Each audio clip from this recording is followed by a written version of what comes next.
Au-delà de toute mesure, ça parle de la question du regard. Qu'est-ce qui me regarde quand je regarde un tableau ?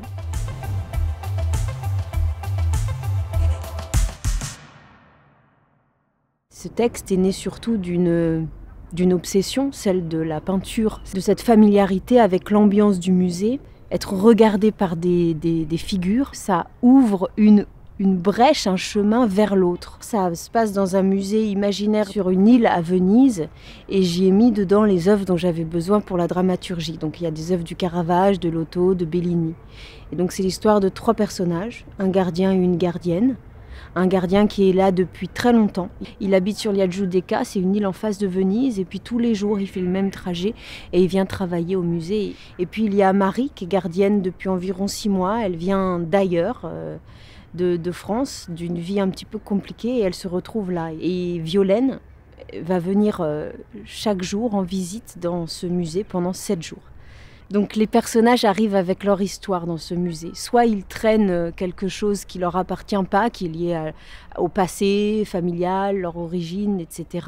Soit ils ont eux-mêmes fait un acte irrémédiable ou un acte qui les a conduits à un état de pause, on va dire, à un état de repentir pour certaines, un état d'arrêt comme ça où elle a la difficulté de se remettre en mouvement. J'ai eu le désir d'écrire un texte à 3 personnages pour que des solitudes se rencontrent et de voir ce que ça pouvait faire bouger en elles, avoir la foi en quelque chose pour tenir. Et ça, il n'arrive à le faire que dans l'altérité. C'est comme la limite des tableaux, elle va un petit peu, la limite entre les tableaux et les situations réelles va un peu des fois s'estomper, tout va un peu se contaminer, se mélanger, se partager.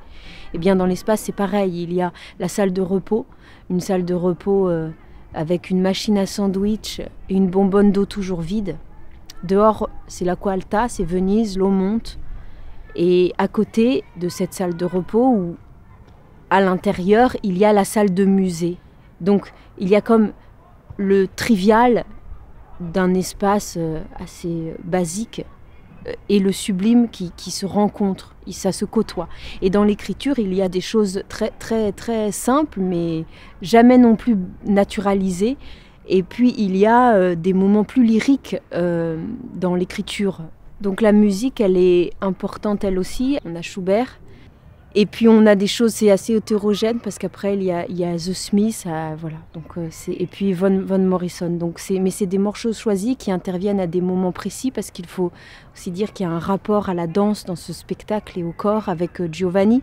Sa manière d'exprimer quelque chose qui est très contenu et qui ne va pas se dire forcément dans les mots. Enfin la danse qui va d'ailleurs se contaminer.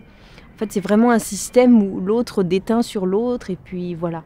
C'est-à-dire qu'on n'est pas dans une ambiance réaliste de musée en continu, on est plutôt dans un silence absolu. Caravage, on disait qu'il qu'il saisissait l'instant le plus important de l'histoire. C'était difficile d'imaginer l'avant et l'après. Et donc c'est l'idée de la nécessité de sublimer le réel en passant par la beauté de ses œuvres qui sont plus grandes que tout. Ça crée cette chose d'apaiser les pulsions et les passions.